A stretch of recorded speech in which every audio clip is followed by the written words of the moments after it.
Bonjour mes très chères dames matures, j'espère que vous vous portez bien. Alors figurez-vous qu'il y en a encore pour dire que passé 50 ans, les femmes ne peuvent plus se maquiller avec des paillettes ou des fards satinés. Moi, j'ai envie de leur dire d'aller se faire cuire un œuf, qu'on est dans un pays libre, qu'on fait bien ce qu'on veut, mature ou pas mature, qu'on n'est pas encore prête à aller s'enfermer dans un couvent et que donc on se maquille, si on veut, avec des fards satinés ou avec des fards pailletés. Je vous ai fait deux looks, un plus classique et un plus coloré, un cher et un petit prix, pour que vous puissiez vous faire toute belle et bien profiter de votre réveillon de Nouvel An qui approche à grands pas. J'ai fait l'expérience, j'ai tapé paillettes ou glitter en anglais et peau mature ou mature skin et il n'y a rien, quasiment, comme résultat, en tout cas rien de vraiment satisfaisant à mon goût. Donc je me suis entraînée, j'ai essayé plusieurs fards, plusieurs textures, plusieurs couleurs, parce que Magic Wonder Dame Mature est là pour réparer cet oubli. Maintenant, quand on tapera paillettes et peau mature, on trouvera cette vidéo, et c'est tant mieux pour toutes les dames matures de la planète. On y va, c'est parti.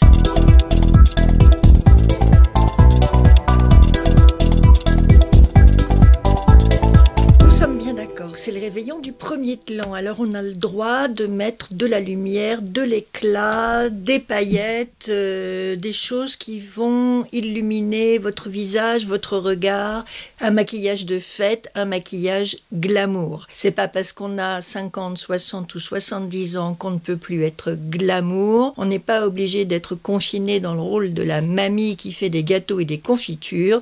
Nous avons nous aussi le droit d'être belle et éclatante, de nous faire jolie comme nous le souhaitons, comme nous le voulons, et nous le méritons bien surtout. Dans cette perspective, si vous voulez un teint glowy, ça commence par la base de maquillage que vous allez utiliser.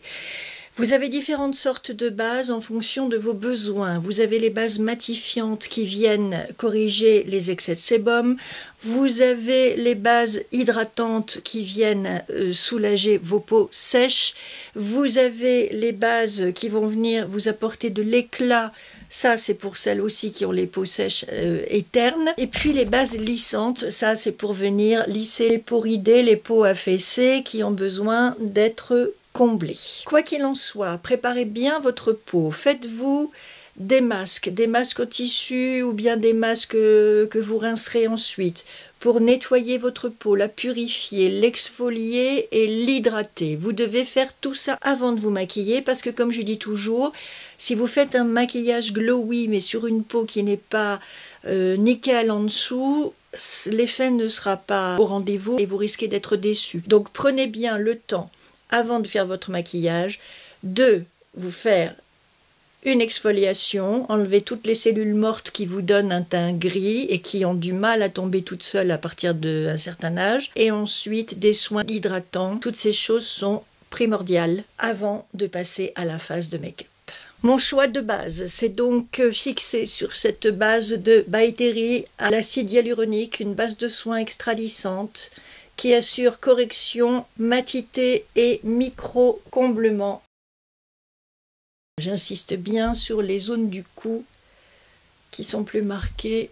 Je vais revenir aussi autour de la bouche puisque c'est là que moi j'ai le plus de plis. Ma peau est prête à recevoir le maquillage, on va donc pouvoir passer au fond de teint. Pour ce qui est d'avoir de la radiance, vous avez des fonds de teint qui vous la proposent directement.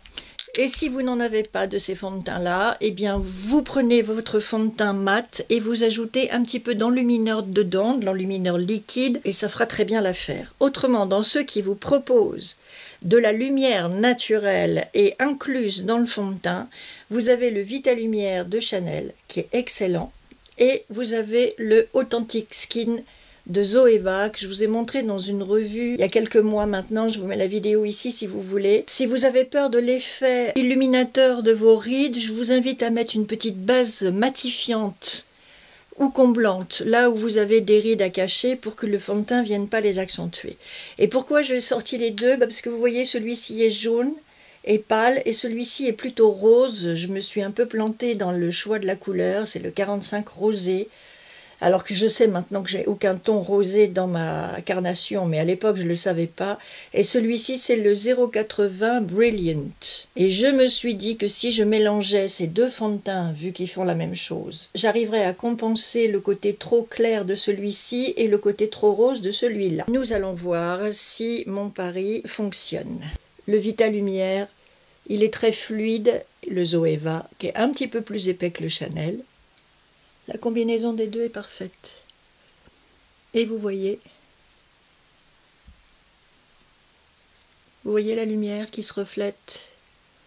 Là, ça envoie.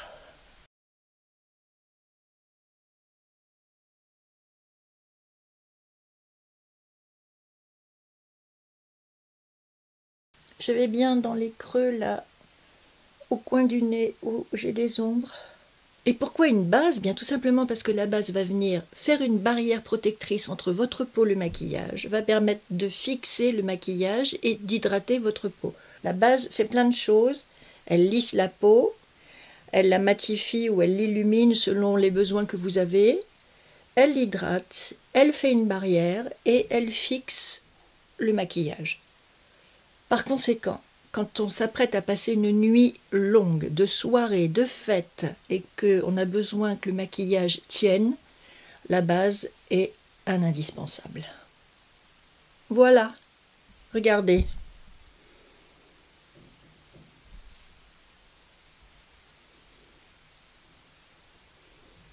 Ça vous fait un joli teint brillant, unifié, et vous voyez la lumière. Ça envoie déjà. L'énorme avantage d'une peau bien préparée, bien hydratée, bien lisse, d'une base bien comblante et d'un fond de teint bien couvrant, c'est qu'en termes de correction, il ne vous reste plus grand-chose à faire. J'utilise l'anti-cerne de Zoeva dans la gamme Authentic Skin Perfector, comme le fond de teint. On veille bien à ce qu'il n'y ait pas de produit dans les rides des yeux. Un petit peu de pinceau à fond de teint pour faire pénétrer les corrections. On va laisser pénétrer les produits dans la peau pour voir comment les choses vont évoluer. Pendant ce temps-là, je vais faire les sourcils. J'applique une petite base à sourcils pour les préparer au maquillage, eux aussi, et ça va fixer le crayon que je vais appliquer par-dessus. Je vais utiliser ce crayon Brow Artist Expert de L'Oréal. Crayon petit prix qu'on trouve en grande surface. Assez gras, assez facile à appliquer. D'un côté, la mine rétractable, de l'autre, le goupillon. Il me permet de redessiner mes sourcils, de les épaissir un tout petit peu sur la queue. Ensuite, je les brosse et je vais laisser poser jusqu'à l'étape des finitions. On dit souvent que quand on utilise du make-up avec des chutes, il vaut mieux commencer par les yeux et faire le teint après. Moi, j'y arrive pas. J'ai essayé quand j'ai fait mes tests de maquillage pour ce tuto. J'ai d'abord fait les yeux et le teint ensuite, mais j'ai tellement de taches de pigmentation partout, tellement d'imperfections sur le visage que je ne vois que ça et je ne peux pas me faire une idée du maquillage que je suis en train de me faire parce que la toile de fond n'est pas faite. Voilà. Faire des beaux yeux sur un teint qui n'est pas préparé, pour moi c'est impossible. Si les fards à paupières que j'utilise font des chutes, bah tant pis, je repasserai derrière, mais je peux carrément pas, j'ai essayé, je ne peux carrément pas faire les yeux d'abord et le teint après, c'est impossible pour moi. Donc le teint est fait, les sourcils sont faits, on va pouvoir attaquer les yeux maintenant. Il n'y a quasiment pas une palette qui sorte en ce moment sans qu'elle ait des fards mat et des fards sailletés et des fards satinés, voire pailleté. C'est donc un make-up que vous pouvez vous faire assez facilement. Je suis sûre que vous avez dans votre collection la palette qui va bien aller pour vous mettre de la lumière sur les yeux. Vous en avez dans toutes les gammes de prix, les petits prix et les plus chers. Et moi, pour le premier maquillage que j'ai envie de vous faire, je vais aller vers cette palette de NARS qui s'appelle Skin Deep. Vous avez du clair ici, du clair et un petit peu de taupe. Et puis après, là, vous avez toutes ces ombres satinées qui sont absolument superbes. Si vous n'avez pas comme moi les paupières tombantes, alléluia, réjouissez-vous, vous êtes chanceuse, vous faites ce que vous voulez, il vous suffit de suivre votre œil. Alors attendez, j'ai un cheveu, voilà. Suivez votre globe oculaire, votre œil, pour avoir le creux de paupière, la paupière supérieure, la paupière mobile. Tout est bien séparé, je dirais. Nous qui avons les paupières tombantes, notre souci, c'est que, voilà, vous avez la paupière supérieure qui vient recouvrir la paupière mobile. C'est donc compliqué de faire un maquillage un peu appuyé, un peu pailleté, sans aller en foutre partout et en essayant de relifter votre œil et d'agrandir votre regard, ce qui est quand même le but. Je vais préparer ma paupière en utilisant ce fard clair. Donc ça, c'est la base. Et c'est neutre, c'est fait exprès. Ensuite, je vais venir prendre mon beige ici. Si vous avez déjà fait votre teint et que vous avez peur des chutes, appliquez un Kleenex sous vos yeux, estompez comme ça sur votre main, et ensuite, vous venez appliquer votre fard. Et là, ce que je fais, c'est que je viens largement au-dessus de mon œil pour me faire un creux de paupière, alors j'allais dire artificiel. Pas forcément artificiel, mais en tout cas surélevé. Et avec lui, je viens étirer mon œil au coin externe.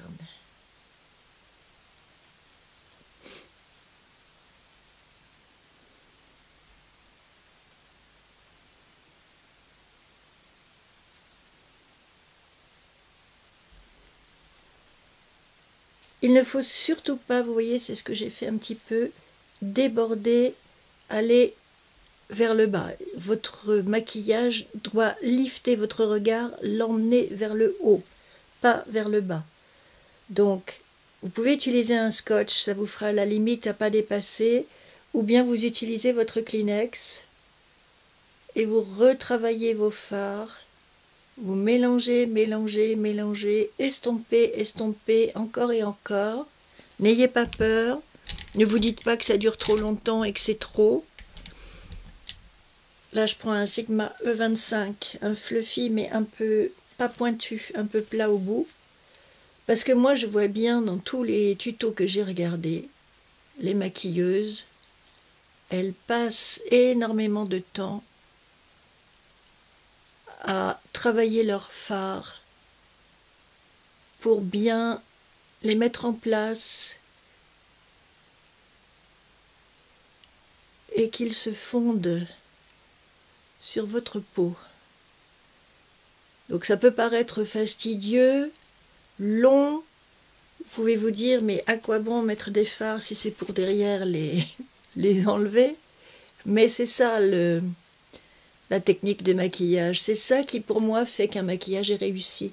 C'est qu'il est suffisamment discret, estompé et en même temps visible pour être joli et élégant. On ne va pas le remarquer, mais en même temps, il y aura quelque chose en plus qui fera la différence.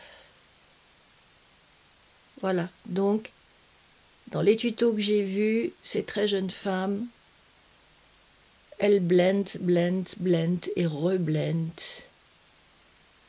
inlassablement.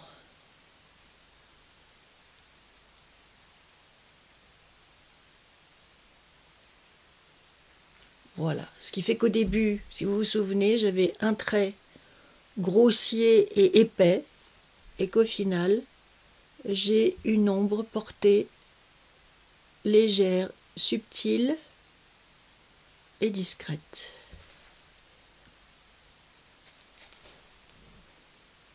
Avec un pinceau biseauté, je vais aller dans ce marron presque noir, ici, et je vais travailler l'angle externe de mon œil, refaire un triangle dans le triangle, et un trait encore au-dessus de ma paupière mobile, pour dessiner mon œil un peu plus.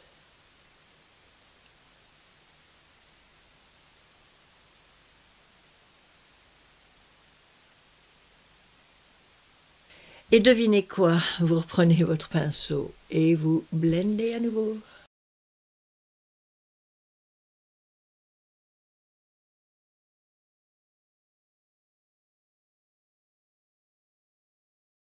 Moi, j'ai besoin que l'œil soit bien défini, bien dessiné, avant de mettre le fard pailleté ou scintiné, ou satiné. Oh, décidément, j'arrive pas à le lire. Scintiné et satillant. Voilà. Et vous voyez, j'ai rajouté un petit peu de foncé pour travailler mon œil, mais en le fondant bien dans l'ombre précédente. Il est là et il n'est pas là en même temps. C'est un petit peu ça l'idée.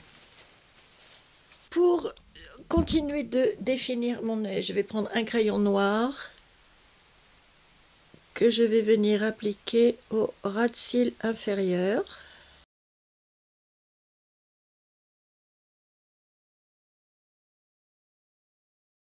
Nous allons le smudger avec mon ombre de départ que je reprends avec un petit pinceau à smudger comme ça, court et dense. J'estompe toujours sur ma main. Je viens souligner mon contour de l'œil.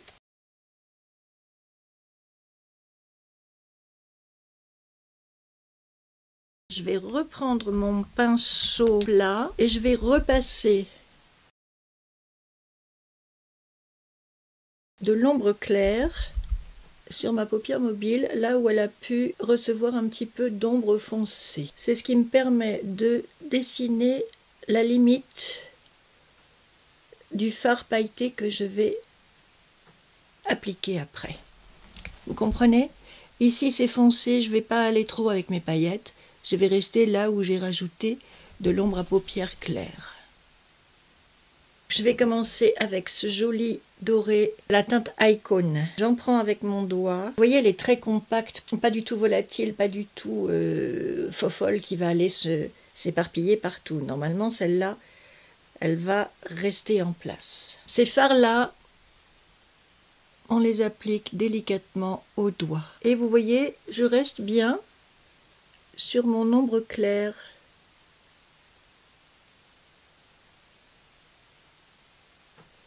Coin interne et les 3/4 de la paupière mobile. Mon premier fard pailleté, il apporte de la lumière mais il n'est pas hyper brillant, vous voyez?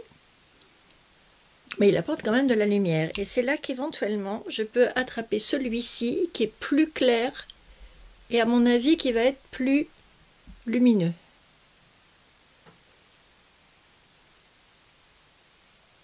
Et je reviens en tapoter sur ma première ombre scintillante.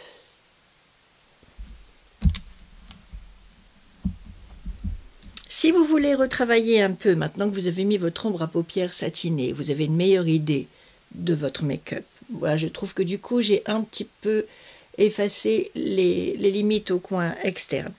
Donc, dans ce cas, je reviens à mes fards plus foncés.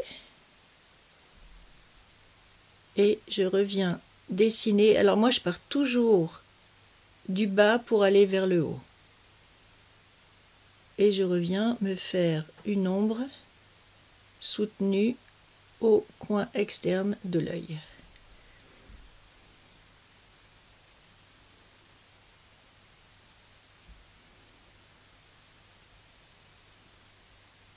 Vous pouvez utiliser le même fard très sombre que tout à l'heure, en poudre, ou bien un liner, ou bien vous prenez un fard et vous le mélangez avec un sérum ou une base et vous fabriquez votre liner vous-même. Vous avez plusieurs opportunités. C'est comme comme vous voulez, selon ce que vous préférez, selon le rendu que vous voulez avoir. Un eyeliner sera plus marqué. Moi, je préfère aller, pour commencer, sur une petite poudre. Au ras des cils supérieurs. J'aime bien ce fard marron très foncé, mais pas noir. Parce que le noir pourrait un peu durcir votre regard.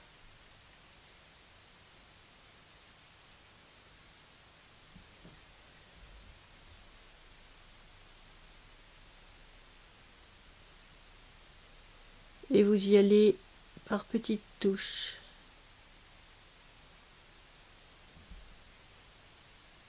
Je reprends mon coton-tige et je vais venir nettoyer ici.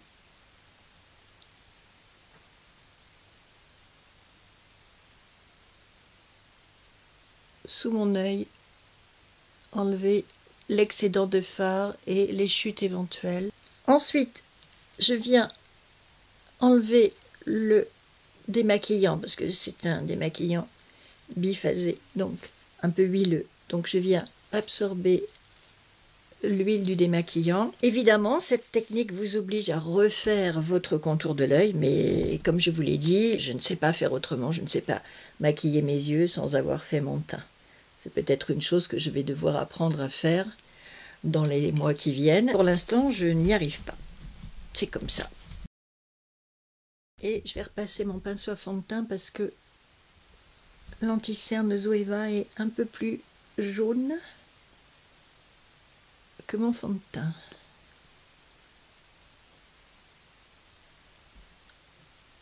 On va finir le maquillage des yeux avec le mascara et on verra ensuite s'il faut peaufiner ou pas ce make-up. Je pense que ce qui compte là, en termes de mascara, entre le volume ou la longueur, un soir de réveillon, je pense que ce qui compte, c'est la longueur.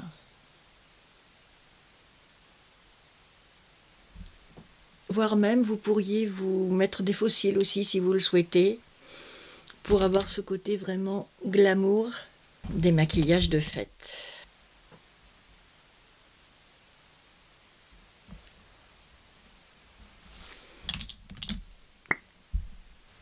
Et je reviens avec mon crayon noir. Je vais attendre que le mascara sèche en haut pour voir ce que je fais en bas. Et pendant ce temps-là, je vais changer de côté. On va faire l'autre make-up. Oups, ma lampe. On va faire l'autre make-up que je voulais vous proposer. Version jour de fête, version scintillant et pailleté. Ce sera une version petit prix aussi. Du coup, on a toujours un œil qui tombe plus que l'autre. Et je crois bien que c'est celui-là, chez moi, le gauche. Il va être encore plus compliqué à faire, il va demander encore un peu plus de travail pour l'ouvrir, l'agrandir et le remonter. La technique sera la même, c'est juste les couleurs qui vont changer et les produits. Donc là, je suis dans la palette Halo Berlin, une palette de fard à paupières, des traits clairs, des roses, des ocres et ce qui m'a plu, ce sont les deux verts. C'est avec ces deux fards que j'ai fait le maquillage de la vidéo que vous avez bien aimé. Je vous mets le lien ici. La vidéo où je vous parle de produits K-Beauty. C'est avec ces deux fards-là que je l'ai faite et je vais donc y revenir avec mes paillettes de Barry M qui s'appelle Holographic Eyeshadow Topper. Donc Barry M, marque américaine ou anglaise, je ne sais plus, et Essence pour ces jolies couleurs de fard à paupières. Là, c'est pour celles qui aiment plus de couleurs. Vous voyez, ici, je suis restée dans les tons neutres, taupe essentiellement, et puis du doré sur la paupière. Et là, on va envoyer la couleur.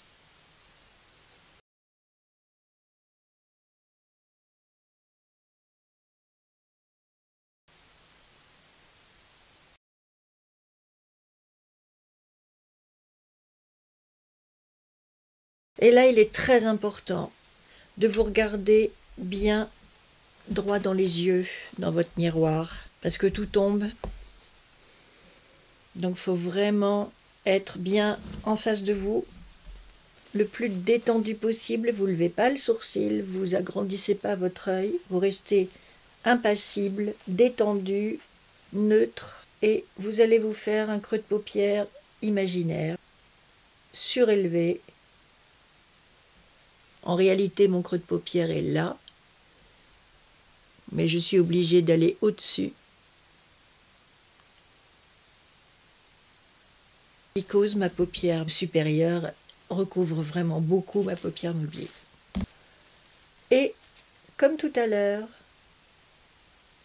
on vient travailler en mouvement circulaire cette ombre foncée par-dessus l'ombre claire à laquelle on ne touche pas sur la paupière mobile. Et comme tout à l'heure, vous aviez un trait appuyé au début et maintenant vous avez quelque chose de léger, de ombré. Déjà là, on a ouvert l'œil, on l'a agrandi, on l'a remonté vers le haut. Si vous pensez que vous devez le faire, vous reprenez votre petit pinceau plat et vous venez travailler votre ombre foncée jusqu'à ce que ça vous convienne. Là, bien, je vais prendre mon verre plus bouteille plus soutenu. Comme mon pinceau est plat et pointu, je vais pouvoir dessiner le coin externe de mon œil.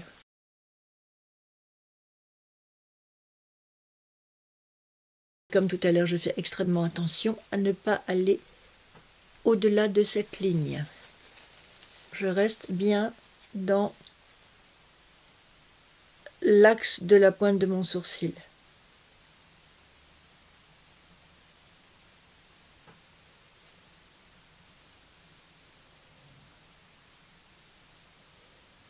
Et j'accentue mon ombre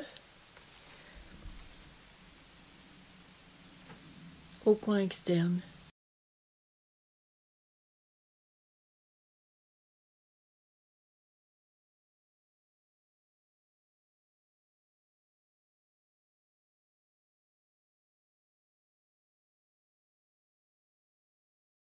Comme tout à l'heure avec l'autre couleur, on travaille inlassablement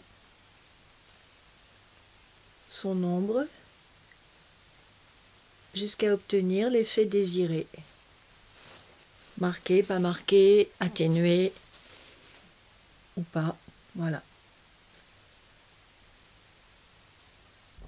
On prend son ombre liquide, vous en mettez sur votre pinceau, une bonne quantité, et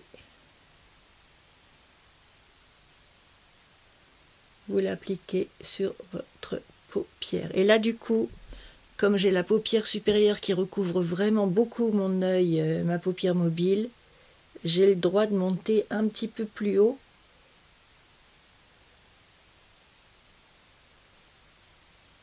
Il faut tout remonter d'un étage en fait. J'ai remonté mon creux de paupière, je remonte ma paupière mobile. Voilà, c'est ça qu'on fait quand on a les paupières tombantes. Et voilà.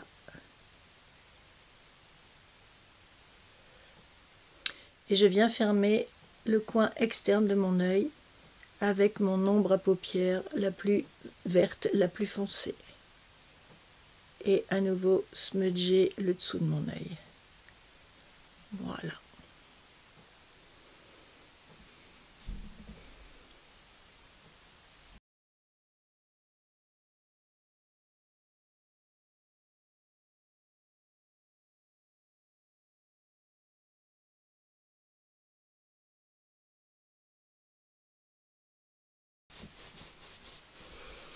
J'arrive pas bien à me rendre compte de ce que ça donne dans l'écran de contrôle d'avoir deux maquillages de couleurs différentes, mais dans mon miroir, celui-ci est très très lumineux et celui-ci plus discret, mais peut-être un petit peu trop foncé. Alors je reprends mes pinceaux de tout à l'heure, peut-être un peu trop foncé le coin externe de l'œil.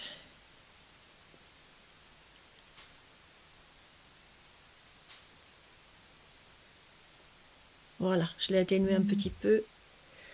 Et je pense que je peux atténuer aussi de ce côté-là.